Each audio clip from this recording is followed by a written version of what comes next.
The film opens with the voice of an android named Jimmy narrating over the history of the Motherworld.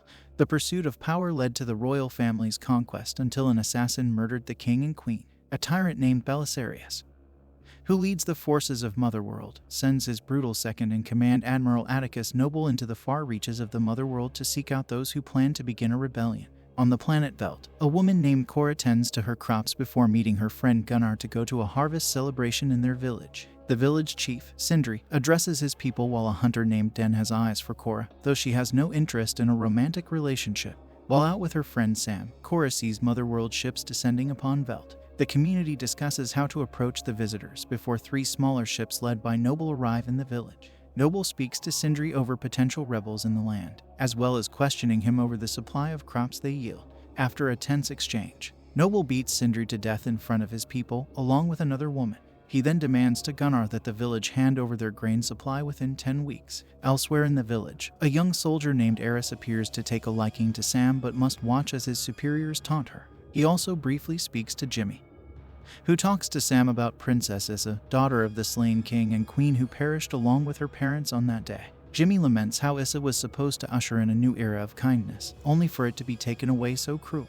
The villagers debate on how to handle Noble and his men, with some offering to appeal to their humanity. Cora later sees as some of the soldiers harass Sam and attempt to rape her, even as Eris tries to stop them. Cora enters the barn with an axe and proceeds to slaughter the soldiers until the captain holds Sam at gunpoint.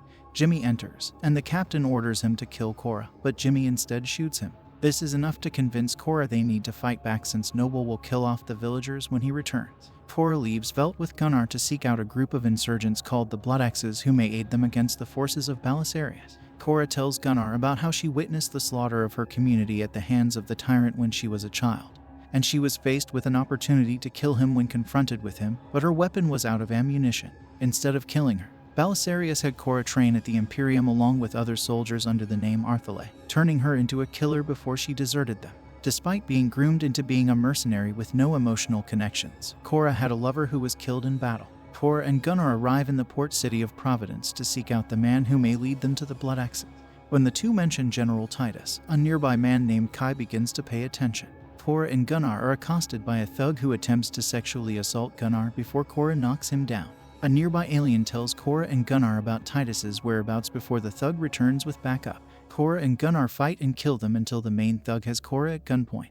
Kai raises his firearm and blasts the thug in the head before introducing himself as a smuggler and joining Cora and Gunnar. Kai suggests to Cora that he knows a man who can aid them on their mission. He guides them to a ranch on another planet to find a man called Tarak, who is being kept prisoner by the rancher, Hickman, due a debt Tarak owes him. He is told about Cora's mission, and the three bargain with Hickman that if Tarak can tame a nearby chained-up creature called a Bennu, then Tarak can go free, otherwise all of them will be indebted to Hickman. Tarak approaches the Bennu and communicates with it. After freeing it, Tarak rides the wild beast. He is granted freedom to join Cora, but as he leaves, he witnesses Hickman poorly handling the Bennu, which ends with the creature killing Hickman by sticking its talon through his chest. Kai then leads Cora to a cobalt mining planet where they meet a swordsman called Nemesis. Kai informs her of the job just before she meets a humanoid spider creature called Harada, who is keeping a small girl captive before preparing to kill her. Nemesis tries to negotiate with Harada but ultimately ends up battling the monster and impales her fatally before saving the girl.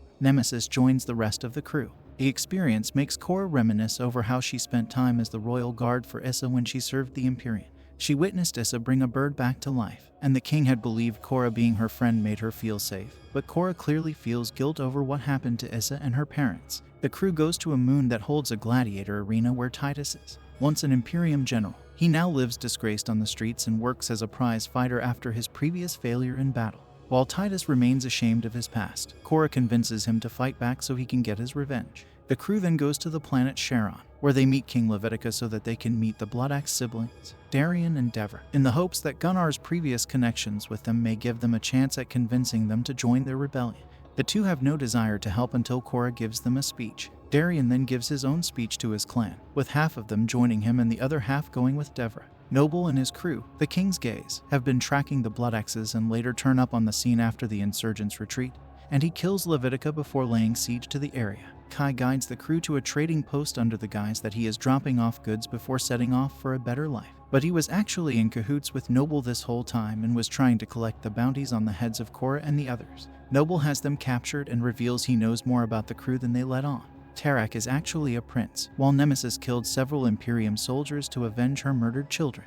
When Gunnar is ordered to execute Korra, he instead grabs the weapon and uses it to kill Kai. A battle breaks out between the freed rebels and the King's Gaze. Darien gives his life to bring down a ship and save as many of his people as he can. Most of the villains are killed before Korra and Noble have their showdown atop the post's highest platform. After an intense fight, Korra overpowers Noble and knocks him off the ledge. The crew returns to Velt and enjoys their temporary victory, but they are aware that the Imperium will soon retaliate.